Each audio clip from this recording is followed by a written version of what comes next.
I've got 5 clear strategies that you can use as you're trying to figure out how to deal with a stubborn, defiant child.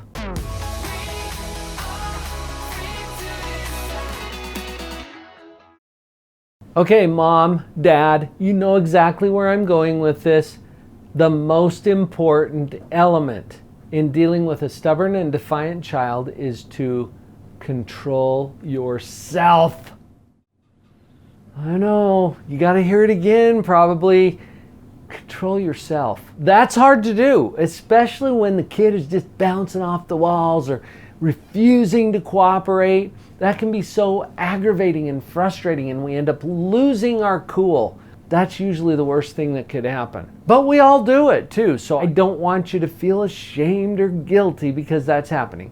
Let's just get on top of it in some ways that can help you to actually keep your cool as a parent. There's a whole lot of videos here in the Positive Parenting playlist here on the channel that will help you with just that. So go look up a few of those titles and spend a little time in the playlist. That's going to help.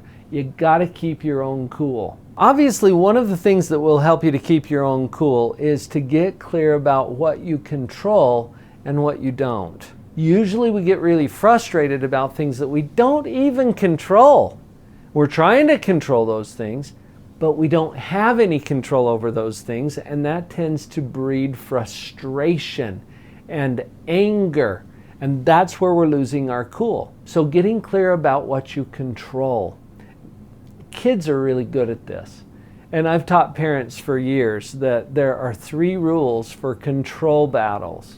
Do you remember the 3 rules? Let's go over them really quickly. Rule number 1, avoid them. Don't get into a control battle if you don't have to. Rule number 2, if you can't avoid them, win them. I know, right? Isn't that a great rule? Kids seem to have an uncanny knack for actually doing this, and it's because they understand rule number 3, which is you pick the issues. And you always pick something that you control. You're not going to get into a control battle, for example, about whether a kid throws a temper tantrum or not. No, because you don't control that. Kid does, right? But you might control where that temper tantrum occurs. You certainly control what you provide in terms of services and access and privileges. All of those things are within your control.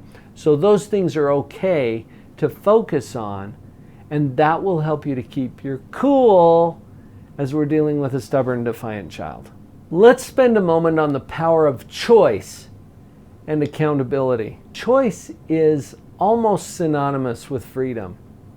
Almost. Because if we get to choose things, then we experience freedom, right? We have some control over our own life. Kids are sometimes desperately trying to gain control. They don't always know exactly how to do it through appropriate maturity. In fact, we've got other videos on the channel that talk about that as well. How to teach children responsibility is an example. Go check that out after you watch this video.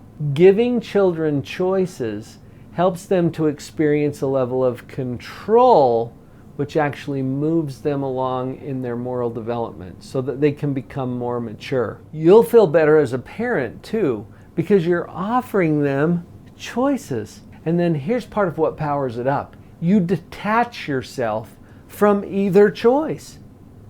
I like to give kids 2 choices, both of which I'm okay with, because then I can say, you know what, sweetie?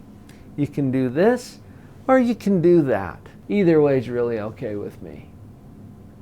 Now, see, that puts me in a position as a parent that is really kind of sweet. I'm not invested in the outcome. They probably are. And that's what I want to encourage.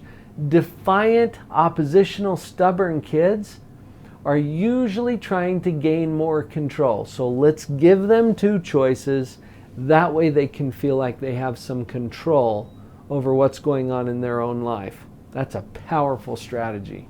The accountability part deserves a little bit of attention as well. Once we make a choice, we are now accountable for whatever consequences come from that choice. This is true for you and me. It's true for our kids too.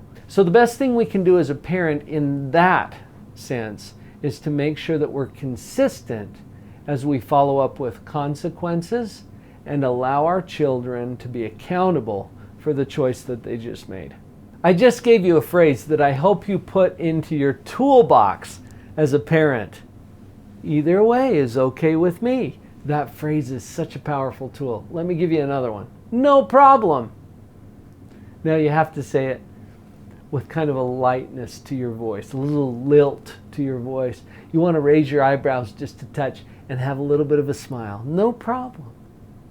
Okay, now when I'm smiling, kids are getting nervous because obviously I know something they don't know, right? And that makes them a little nervous, but it encourages them to think. So I want to use that phrase, no problem, as much as I can. And get to yes. Put this in your toolbox as well. Get to yes. Stubborn, defiant children are trying to assert what it is they want over what it is that you want. What if you could just agree with them? And they say to you, I really want that new game. And instead of a no response, you say yes. That would be awesome, wouldn't it? Tell me about your plans for getting that game. What did you have in mind? See, you can get to yes.